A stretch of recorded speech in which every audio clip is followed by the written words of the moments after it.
ఈ 18వ దశకంలో ధ్రువుని వంశంలో జన్మించినటువంటి పృథువు గురించి చెప్తున్నారు. ధ్రువుని వంశంలో అంగుడు అనే మహారాజు జన్మిస్తాడు. అతడు చాలా చక్కగా రాజ్యపాలన చేసి కీర్తి ప్రతిష్టలు పొందుతాడు. కానీ ఆ మహారాజు కొడుకైనటువంటి వేణుడు మాత్రం దుర్మార్గుడై అక్రమాలు చేస్తూ ఉంటాడు. అతను తండ్రి మాట కూడా వినేవాడు కాదు. తండ్రి అంగుడు ఇవన్నీ చూడలేక కొడుకు చెప్పిన మాట వినకపోవడంతో నిన్నే ధ్యానిస్తూ అడవులకి వెళ్ళిపోతాడు. వేణుడు చాలా బలవంతుడు. వేణుడు రాజ్యపాలన చేస్తా ఎవ్వరు యజ్ఞయాగాదులు చేయకూడదు, విష్ణుమూర్తిని సేవించకూడదు, నేనే గొప్పవాడిని అని విర్రవీగుతా ఉండేవాడు. మునీశ్వరులు వేణుడి వద్దకు వచ్చి బుద్ధి చెప్పాలని మంచి మాటలు చెప్తారు. అయినా సరే వేణుడు శ్రీహరిని నిందిస్తూ ఉండేసరికి మునీశ్వరులకి కోపం వచ్చి అతన్ని శపిస్తారు. ఆ శాపాగ్నికి వేణుడు చనిపోతాడు. రాజు లేని రాజ్యం అల్లకల్లోలం అయిపోతుంది. వేణుడి తల్లి మాత్రం కుమారుడి పైన ప్రేమతో అతని మృత శరీరాన్ని రక్షిస్తూ ఉంటుంది.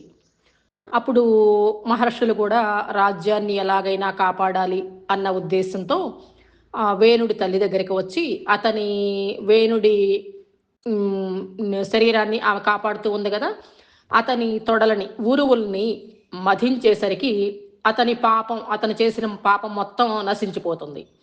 అతని బాహువులను మదింపగా పరమాత్మవైన నీవు పృథుమహారాజు పేరుతో ఆ వేణుడి శరీరం నుంచి ఉద్భవించి పృథుమహారాజు పేరుతో ప్రసిద్ధి చెంది మహర్షులు చెప్పినట్లుగా రాజ్యపాలన చేస్తూ యజ్ఞాలు చేస్తూ స్వామి స్వరూపమే కదా పృథుమహారాజు, నీ స్వరూపాన్ని నువ్వే ఆరాధిస్తూ చాలా చక్కగా రాజ్యపాలన చేస్తూ ఉంటావు.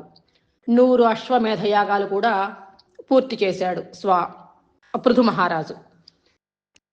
అంటే మధుసూదన, నీవు ఆ మహారాజుకి ఆ అశ్వమేధ యాగాలన్నీ చేసేసరికి సంతోషపడి ఆ పృథుమహారాజుకి దర్శనం ఇచ్చినప్పుడు ఆ రాజు నీ యందు అనన్య భక్తి అనే వరం మాత్రమే తీసుకున్నాడు, కానీ మిగతా ఇంకేమీ అక్కర్లేదు అంటాడు.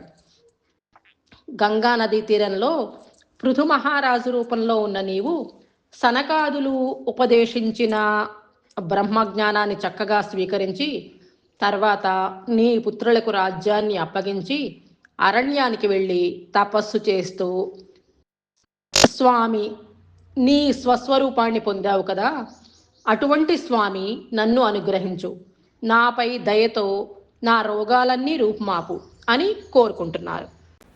శ్రీకృష్ణాయ పరబ్రహ్మణే నమః. నారాయణ అఖిల గురో భగవాన్ నమస్తే. శ్రీమన్నారాయణ్యము 18వ దశకము పృథు చరిత్రము.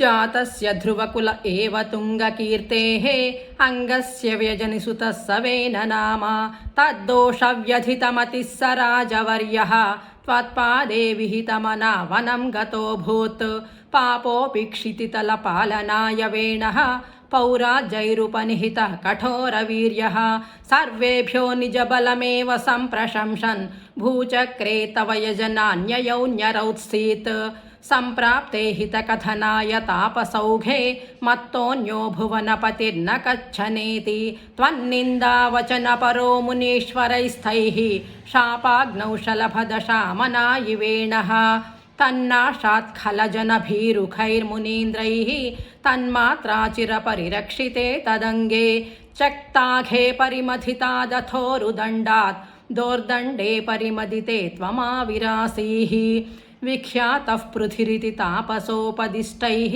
సూతాజైః పరిణుత భావి భూరివీర్యః వేణార్చాకబలిత సంపదం ధరిత్రీం ఆక్రాంతాం నిజధనుషా సమామకార్షీః భూయస్తాం నిజకులముఖ్యవత్సయుక్తైః దేవాజైః సముచితచారుభాజనేషు అన్నాదీన్యభిలషితాని యాని తాని స్వచ్ఛందం సురభితను మదూదుహస్త్వం आत्मानं यजति मखैस्त्वयि त्रिधामन् आरब्धे शततमवाजिमेधयागे स्पर्धालुश्च तमख एच्च नीचवेषो हृत्वाश्वं तव तनयात् पराजितोऽभूत् देवेन्द्रं मुहुरिति वाजिनं हरन्तं वह्नौ तौ मुनिवरमण्डले जुहूषौ रुन्धाने कमलभवे क्रतोः समाप्तौ साक्षात् त्वं मधुरिपुमैक्षथा स्वयं स्वम् तद्दत्तं वरमुपलभ्य भक्तिमेकां